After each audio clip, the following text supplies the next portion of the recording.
نچلے دھڑ کا جو فالج ہے اس کے مسائل کیا ہو جاتے ہیں؟ کیونکہ وہ دھڑ ایسا ہے جہاں آف کورس ہمارے لیے سب سے مشکل ہے چلنا، اٹھنا، بیٹھنا، ایون کہ باتھ روم جانا مشکل ہے، تو وہ کیسے ہم ٹریٹ کر سکتے ہیں؟ اچھا، جو نچلے دھڑ کا فالج ہوتا ہے نا، اس میں ہوتا کیا ہے کہ یہ عام پیشنٹ نہیں ہوتا. اس پیشنٹ کو پہلے ڈرائنس ہوگی، ڈرائنس بڑھتے بڑھتے خشکی بڑھتے بڑھتے پھر یہ قبض کا پیشنٹ بن جاتا ہے. سٹول اسے سخت آنا شروع ہوتا ہے، بعض اوقات آتا ہی نہیں ہے. اس کے اوپر توجہ نہیں دیتا. جب توجہ نہیں دیتا تو کچھ عرصہ ایسے چلتے چلتے چلتے پھر ڈرائنس اتنی بڑھ جاتی ہے، جو L4 L5 S1 اس کے اندر نا گیپ آنا شروع ہو جاتا ہے، ڈرائنس بڑھ جاتی ہے.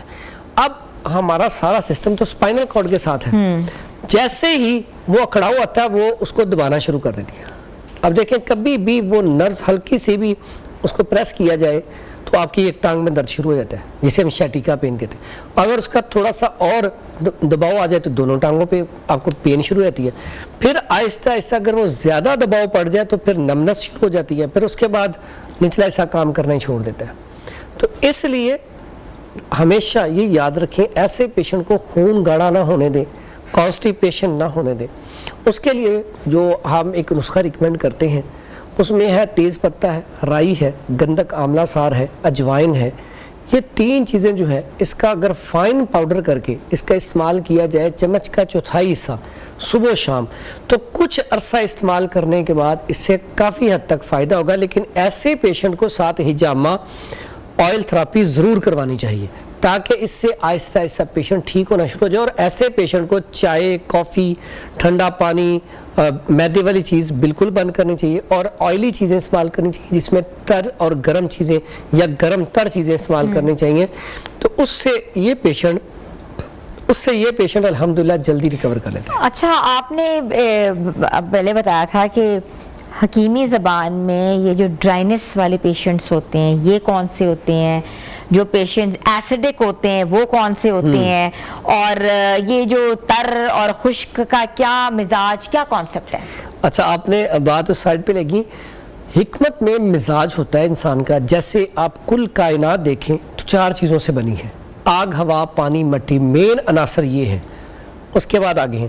اسی طرح جو انسان رب نے بنایا ہے اس کے اندر بھی یہ 4 چیزیں استعمال ہوئی ہیں: آگ، پانی، ہوا اور مٹی.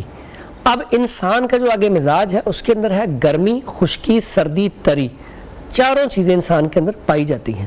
اور انسان کا جو اخلاط ہے، خون ہے، بلغم ہے، صفرا ہے اور سودا ہے. 4 چیزوں سے مل کر یہ انسان کمپلیٹ ہوتا ہے. اب یہ جو رب نے ایک بیلنس مقرر کیا ہے، بیماری کیا ہے؟ ان کا ان بیلنس ہونا. جو رب نے چیزیں پیدا کی ہیں، اگر آپ کے اندر رطوبات کی زیادتی ہو گئی ہے تو آپ کے اندر ٹھنڈک آ جائے گی، یورن زیادہ آنا شروع ہو جائے گا، سٹول آپ کو صحیح سے نہیں آئے گا، جو کھائیں گے اسی طرح ہی سٹول آ جائے گا. اگر اسی طرح ایسا جو پیشنٹ ہوتا ہے اس کے اندر نکاحت کمزوری آ جاتی ہے، سستی کاہلی آ جاتی ہے، دل کمزور ہو جاتا ہے، فیصلہ کرنے کی قوت کم ہو جاتی ہے اور زبان کا رنگ بھی سفید ہو جاتا ہے، ایسا پیشنٹ جا کے پھر لیفٹ سائڈ کا فالج کا شکار بھی ہو سکتا ہے کبھی. ٹھیک ہے. اسی طرح اگر ایسا پیشنٹ اس کے اندر سودا، خشکی کی زیادتی ہو جائے. اب خشکی کی زیادتی کیا ہوتی ہے؟ اس سے انسان کو ایک تو سٹول سخت آنا شروع ہوتا ہے، قبض کا مریض ہو جاتا ہے، پھر اسے جب یورن آئے گا وہ بھی کم آئے گا. اس کے بعد ایسے پیشنٹ کو کیا ہوگا؟ کانسٹیپیشن کے ساتھ ساتھ پٹھوں کا کھچاؤ شروع ہو جائے گا، کلاڈ یعنی کہ دل کے وال بند ہونا شروع ہو جائیں گے. کسی بھی وقت یہ مسئلہ بن سکتا ہے. پائلز ہو جاتی ہے، بعض اوقات گلٹیاں بن جاتی ہیں. ایسا پیشنٹ کینسر کی طرف چلا جاتا ہے. اگر خشکی، سودا بڑھ جائے، کیونکہ یہ ہر چیز کو جلا دیتا ہے، ٹھیک ہے، اس میں زبان بھی اکثر لوگوں کی سائڈوں سے بلیک ہو جاتی ہے اور بعضوں کا سرخی مائل ہو جاتی ہے. اگر اسی طرح کسی پیشنٹ کے اندر صفرا کی زیادتی ہو جائے، بائل جو جگر پیدا کرتا ہے، اگر گرمی کی زیادتی ہو جائے تو انسان کے اندر کیا ہوتا ہے کہ ایک تو جتنے بھی گلینڈز ہیں ان کے اوپر سوزش آ جاتی ہے. اس کے ساتھ جب بھی وہ یورن کرے گا اسے بازو کا جلن کے ساتھ آئے گا، بازو کا رک ہی آئے گا، چہرہ پیلا ہونا شروع ہو جائے گا، آنکھیں پیلی ہونی شروع ہو جائیں گی.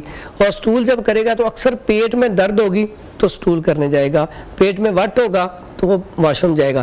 ایسے پیشنٹ کے اندر سستی کاہلی آ جاتی ہے، بیٹھا اس کا دل کرے گا میں ٹیک لگا لوں، لیٹ جاؤں، سستی کاہلی، ہڈیوں میں بخار آنا شروع ہو جائے گا.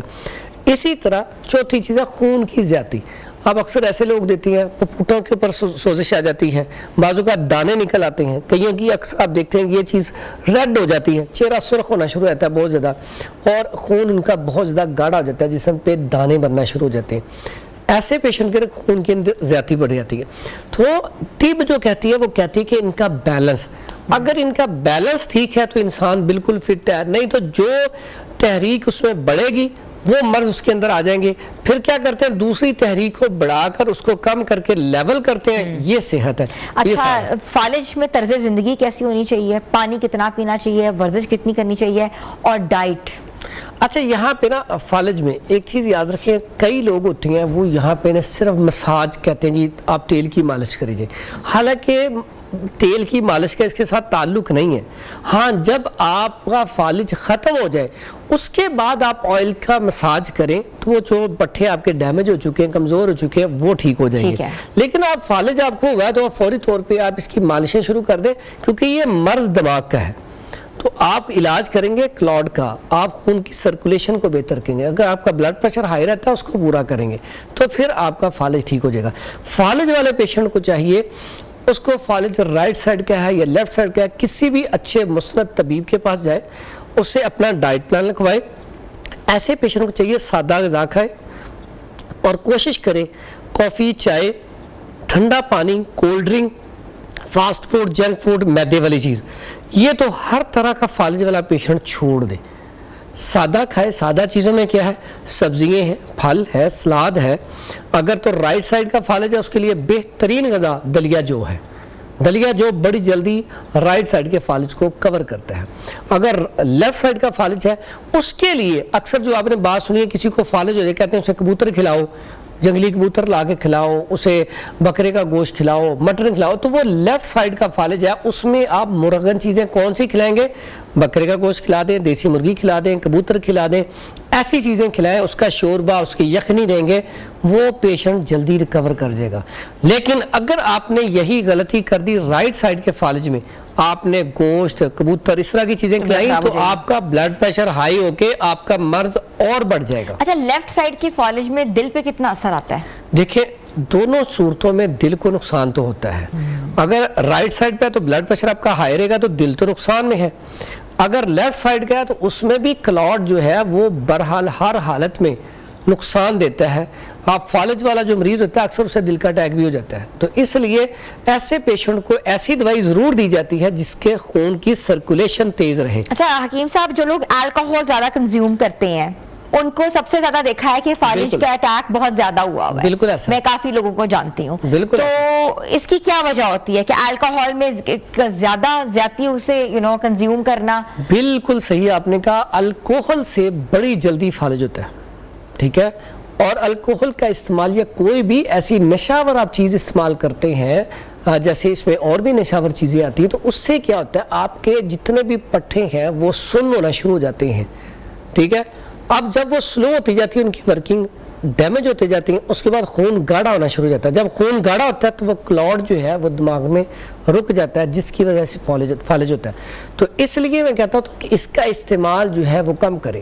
آپ بعض اوقات مشقت کا کام بہت زیادہ کرتے ہیں، نیند پوری نہیں کرتے، تو نیند کی وجہ سے جو آپ کے مسل جو ہیں وہ آہستہ آہستہ کمزور ہونا شروع ہو جاتے ہیں، تو یہ بھی سبب بن جاتا ہے۔ بعض اوقات آپ نیند نہیں پوری لے رہے تو یہ بھی نقصان کا باعث بن سکتا ہے۔ اس لیے نشاور چیزیں تو فالج والا مریض فوری طور پہ چھوڑ دے، اس میں تو کمی بیشی۔ بعض اوقات فالج والا مریض آپ نے دیکھا اسے پیسے رکھے نا، 100 کا نوٹ، 200 کا نوٹ، وہ پیسے نہیں پکڑ سکتا، کیوں؟ اس کی مٹھی بند نہیں ہوگی۔ حکیم صاحب، ہم اس پہ بات کریں گے، ہمیں چھوٹی سی بریک پہ جانا ہے، بریک کے بعد ہم واپس آ رہے ہیں، آپ لوگ ہمارے ساتھ رہیں۔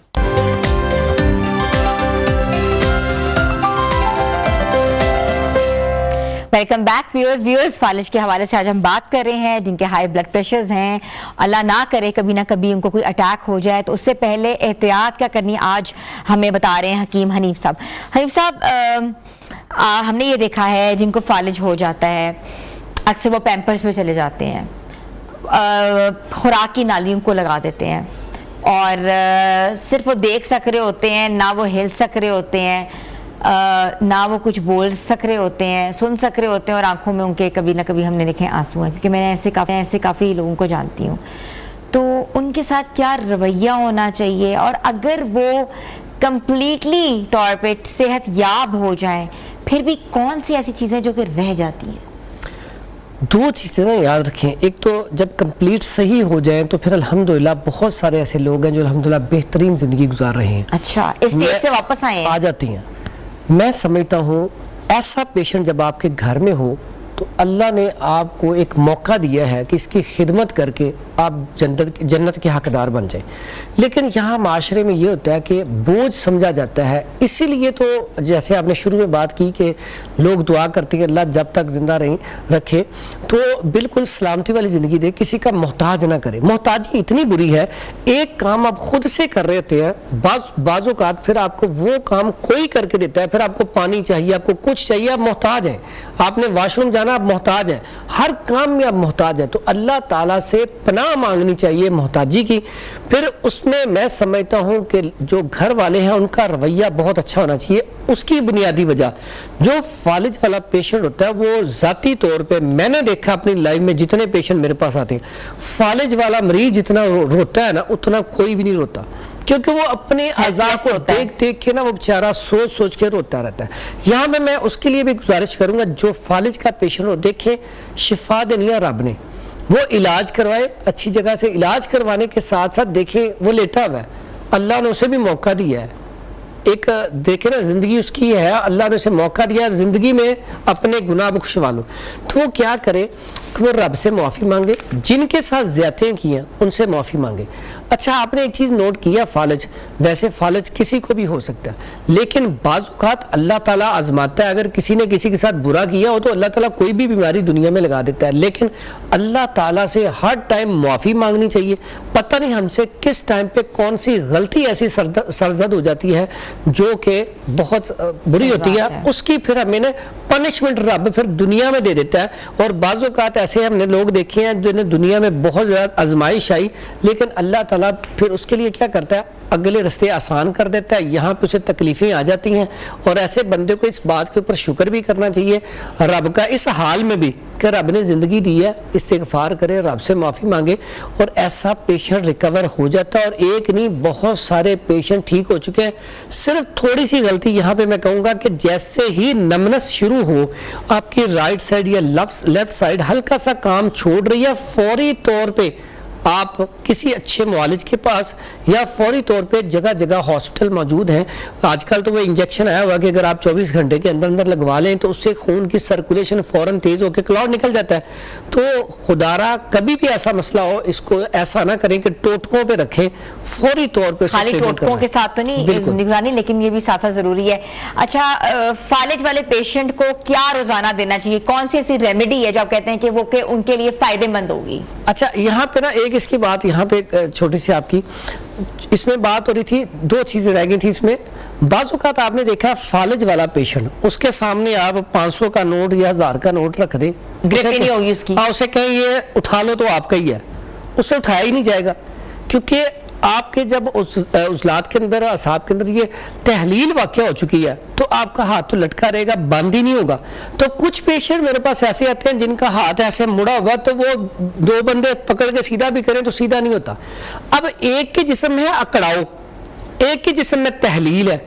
اب تحلیل کا علاج جب ہم کریں گے تو اس میں ہم کیا کریں گے, زیرہ سفید, سونڈ, اور اس میں ساتھ ہم سرنجہ شیری, زیرہ سفید, سونڈ اور سرنجہ شیری, 3 چیزیں لے لیں. اس کا فائن پاؤڈر کر کے 1 مہینہ کھلا دیں. ایسا پیشنٹ جس سے پیسے نہیں پکڑے جا رہے تھے وہ پیسے پکڑنے شروع کر دے گا, اس کی تحلیل ختم ہو جائے گی. اور اگر جو پیشنٹ دوسرا ہے اکڑاؤ والا, اس کے لیے کیا ہے؟ اچھا اس کے لیے ہے, اگر اکڑاؤ ہے, ریٹھا چھلکا بڑا کمال کا اس کا رزلٹ ہے. اس کا چھلکا لے لے 50 گرام, گندک آملہ سار مل جاتی ہے وہ بھی 50 گرام, اور تما بھی 50 گرام. اچھا کتنا سستا نسخہ ہے, لیکن اگر اس کا مسلسل استعمال 3 ماہ کروا دیا جائے تو ایسے افراد جن کے ہاتھ ایسے بالکل مڑے ہوئے ہیں, صرف میں نے ساتھ بتایا کہ پرہیز کریں تو ان کے ہاتھ ایسے انگلیاں کھل جائیں گی اور ہاتھ ان کا بالکل صحیح ورکنگ. اور استعمال کیسے کرانا ہے, صبح دوپہر؟ اچھا اس کا 1 کیپسول صبح 1 شام, دونوں جو میں نے بتائے ہیں نسخے, 1 کیپسول صبح اور 1 شام اس کا استعمال کروائیں گے. شرط میں نے بتائی ہے ایسا پیشنٹ جس کا ہاتھ ایسے اکڑاؤ میں ہو, چھلکا ریٹھا, تما اور گندک آملہ سال، یہ بہترین اس کے لیے ہے۔ 500 mg کا کیپسول اسے صبح شام ایک ایک دیا جائے عام تازہ پانی کے ساتھ، تو 3 ماہ میں ہاتھ اس کا بالکل ایسے ورکنگ کرنا شروع کر دے گا۔ اور مالش کرنا کتنی ضروری ہے؟ اچھا، مالش بہت اچھی چیز ہے۔ میں یہ سمجھتا ہوں کہ مالش تو عام روٹین میں بھی کرنی چاہیے، جیسے پہلے ہماری مائیں بچوں کو کرتی تھیں، ہفتے میں 1-2 دفعہ مالش کر کے دھوپ میں بٹھاتی تھیں، تو اس سے کیا ہوتا ہے آپ کے جو پٹھے ہیں وہ ریلیکس ہو جاتے ہیں۔ پہلے بزرگوں کی بھی مالش کی جاتی تھی جمعے کے جمعے، ان سے فائدہ ہوتا تھا۔ مالش کرنی چاہیے، لیکن یہ سمجھنا کہ فالج کا علاج مالش ہے، یہ غلط ہے۔ اس نے جو پٹھوں کو ڈیمیج کیا ہے اس کو ریکور کرنے کے لیے، بہتر کرنے کے لیے مالش کروانی چاہیے۔ اگر مالش کرنی ہو تو بڑا کمال کا میں آپ کو آئل ایک بتا دیتا ہوں جو فالج کے مریضوں کے لیے بھی بڑا بہترین ہے، چوٹ لگ جائے، درد ہو، موچ آ جائے، بہترین ہے۔